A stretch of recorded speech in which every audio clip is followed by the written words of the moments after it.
स्वागत है दोस्तों मेरे YouTube चैनल में आप सभी का। दोस्तों आज कुछ नए टॉपिक के साथ आपके सामने हम लोग आ रहे हैं। दोस्तों आज हम लोग आए हुए ढूंढेरा में अपने ओम भैया के यहाँ आए हैं। भैया सबसे पहले तो अपना आप पूरा नाम बताइए। भैया ओम प्रकाश देवांगन। जी भैया, और यहाँ का लोकेशन क्या है?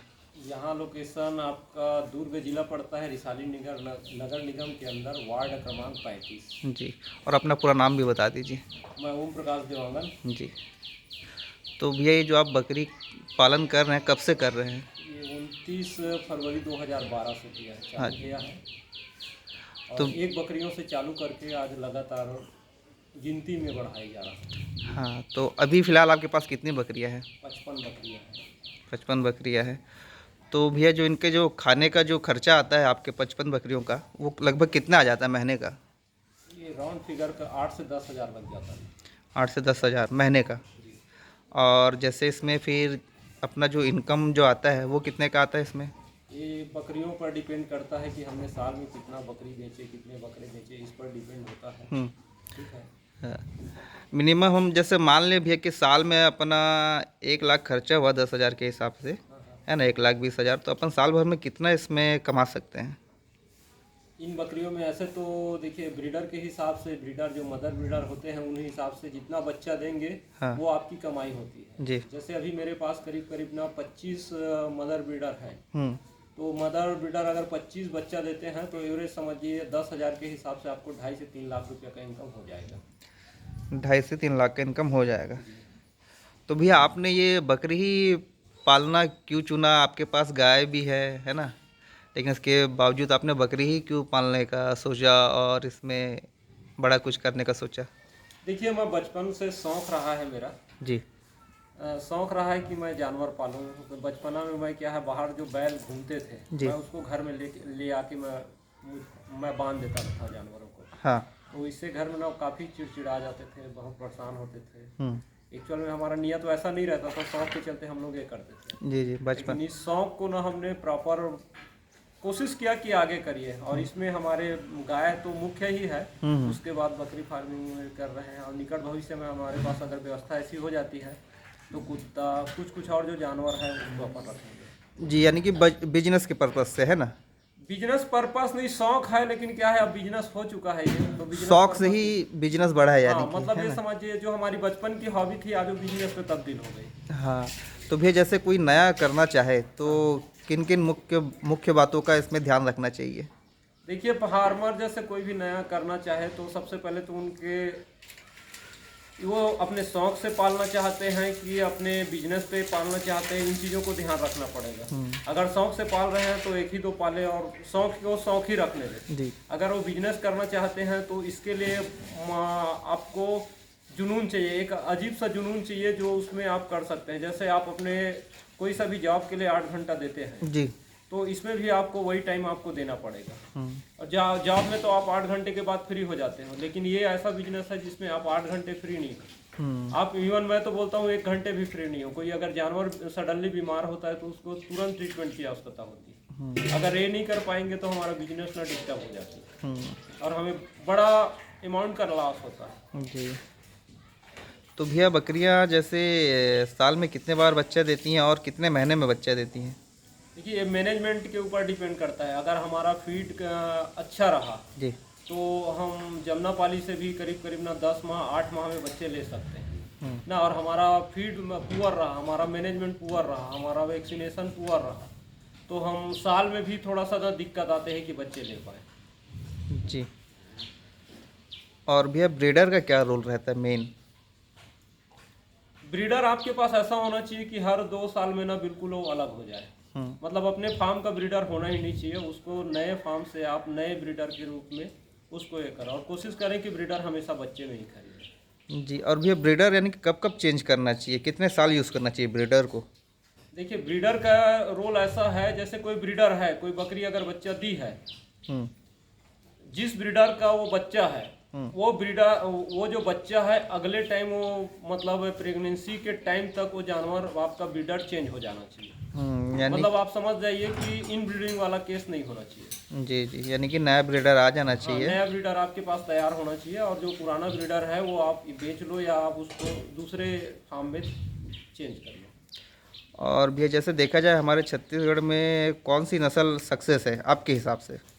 देखिए, फार्मर से ऊपर डिपेंड है कि वो कौन सा ब्रीड को मेंटेन अच्छा कर पाते हैं। हम्म जैसे लो मेंटेनेंस जानवर तो अपना देसी है, जिसको चराओ कुछ दाना भी ना दो कोई बात दिक्कत नहीं है, चढ़ जाती है। बर्बरी है, बहुत अच्छी ब्रीड है, जो हर 7 माह 8 माह में आपको रिपीटेड बच्चा दे देते हैं। ठीक है, उसके बाद अगर बड़ा ब्रीड में जैसे आप जाना चाहें तो मैं कहूँगा सिरोही में जाए। सिरोही। जी, हम्म जो जो काफ़ी अच्छे हैं, जो मतलब हर माहौल को अडॉप्ट करते हैं। हर माहौल में जम जाते हैं, बिल्कुल बिल्कुल। है ना? तो भैया जो इनमें मुख्य जो बीमारियां आती हैं और जो वैक्सीनेशन जो होती है, हाँ हाँ। वो जैसे बीमारियों कौन कौन सी बीमारियां आती हैं? देखिए, बीमारियां तो आज तक हमने 10 साल में ऐसी कोई बीमारी नहीं देखी है जिसको हम बोल सके कि रूल आउट किए हो। जी लेकिन जो वायरल बैक्टीरियल पर्पस से अभी तक में हमने अपने फार्म में नहीं देखा, तो हम इन बीमारियों को नहीं बोल पाएंगे। जी। इसका कारण ये भी हो सकता है कि प्रॉपर टाइम में हम ना वैक्सीनेशन वगैरह करते हैं। दूसरी बात, जो सामान्य इन लोगों को बीमारी हो जाती है, कभी सर्दी हुआ, कभी खांसी हुआ, ये होता है, उसके बाद ऐसा नहीं लगा कि हम कोई जानवर बीमार पड़ते हैं। क्योंकि डाइट अगर अच्छे रहे तो जानवर बीमार नहीं पड़ते। इवन आपको ना 2 रुपये का भी दवाई इसको नहीं लगेगा। अच्छा, अगर डाइट अच्छा रखे डाइट अच्छा रहे तो, मैनेजमेंट आपकी अच्छी रहे तो भैया कुल टोटल पूरा डाइट और मैनेजमेंट के ऊपर है ना? हाँ बिल्कुल। तो भैया जैसे कोई अगर आपसे ट्रेनिंग लेना चाहे हाँ हाँ तो आप ट्रेनिंग वगैरह भी देते हैं?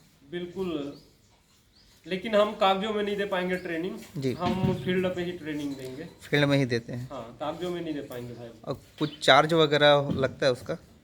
ये मेंटेलिटी है कि उसका ट्रेनिंग किस बेस पे लेना चाहे वो। जी। आपको टाइम क्या देना पड़ेगा, आप कितने दिन में सीखना चाहोगे। और मैं तो कहता हूँ 2 दिन 4 दिन के ट्रेनिंग से कुछ नहीं होने वाला भाई। जब तक आप 5 दिन हफ्ता दिन मतलब आप किसी के भी फार्म में आप ट्रेन ना करें, गोबर ना उठाए, बकरियों का सुबह शाम रूटीन, दोपहर का रूटीन, पानी पीने का ढंग, खाने का ढंग, जब तक इन चीज़ों को आप ये नहीं करते तब तक आपका ट्रेनिंग का महत्व खत्म हो जाता है। और कोशिश करें कि कोई सा भी ट्रेनिंग करे तो बकरियों के बारे में पूरी महीने 2 महीने का पड़ताल कर ले, नए किसान खासकर। जी। तो भैया क्या जैसे कुछ हमारे नए भाई हैं जो आजकल इस लाइन में जा रहे हैं और बहुत सारे लोगों ने, है ना, उनको कुछ आप सीख देना चाहेंगे क्या? देखिए, फार्मिंग एक अच्छा चीज़ है, बहुत अच्छी चीज़ है, बहुत अच्छा बिजनेस है। लेकिन आपको वही है कि इसको जॉब की तरह करना पड़ेगा। जी। डिपेंडेबल वाला काम नहीं है। जैसे आप अपने जॉब में ना अपने जगह दूसरे को नहीं भेज सकते, तो आप ये भी आप अपना जॉब समझिए और ये काम भी आप अपना से करिए। स्वयं करना है, स्वयं करना है आप। दूसरों के भरोसे पर नहीं रह सकते, हाँ, है ना? क्योंकि अपना जॉब हम दूसरों को नहीं देते नहीं दे सकते ना। अगर कोई दुकान का मालिक है तो वो मालिक ही है ना।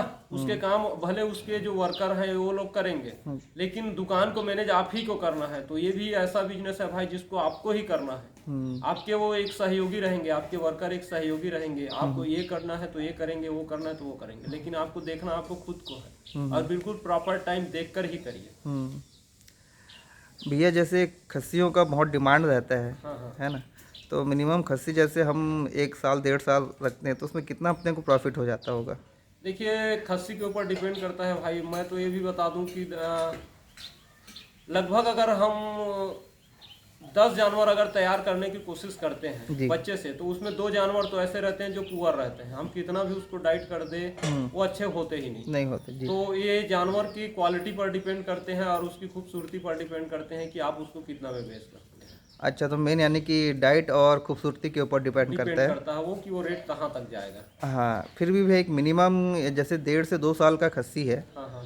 क्या प्राइस में चला जाता होगा? देखिए, अगर कलर वाइज अगर वाइट प्लस वाइट रहे, सिरोही अच्छी रहे, तो मिनिमम 15,000 तो आपको मिलना ही मिलना। 15,000 मिलना ही मिलना है। आप अब उसको आगे कितने में बेचते हो, क्या बेचते हो, ये आपकी जवाबदारी है। यानी कि 10 बकरों के पीछे अगर हम 15,000 में बेचते भी हैं तो 1.5 लाख रुपए हमारा, 1.5 लाख रुपया कहेंगे। हाँ, 1.5 से 2 साल का जो खस्सी है उसमें आ जाता है। ये प्लस में ही आएगा, ये मिनिमम अमाउंट है जो आप बेचेंगे। और भैया बकरियां अधिकांश कितने बच्चे देती हैं? देखिए, मैं इस पे बहुत लोगों से मेरी थोड़ी बहुत बहस भी हुई है कि मतलब ये ब्रीड 2 बच्चे देती है, ये ब्रीड देते हैं। लेकिन मेरे यहाँ लगभग मिक्स ब्रीड है, और लगभग ना 70% तो सिंगल ही बच्चे दिए हैं। सिंगल ही बच्चे दिए हाँ, हैं। तो मैं इस पे जाऊंगा नहीं कि कौन सा ब्रीड डबल देते हैं, कौन सा ब्रीड सिंगल देते हैं, ये नहीं बात। और शायद इस बेस पे मैं मतलब असफल हूँ, बोल सकता हूँ कि मैं इसमें 2 बच्चे कैसे आए, ये सब चीज़ नहीं बता पाऊंगा मैं।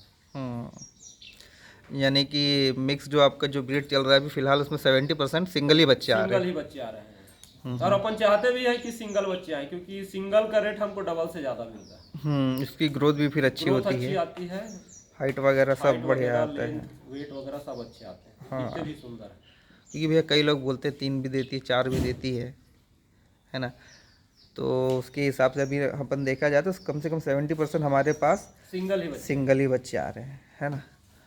तो ये भैया हमारे ओम भैया थे, है ना, एक सफल बकरी पालक है, और इनकी बकरियों का भी आपको शौक कराएंगे, है ना। तो दोस्तों फिर नेक्स्ट वीडियो में मिलते हैं, तब तक के लिए जय हिंद, जय छत्तीसगढ़।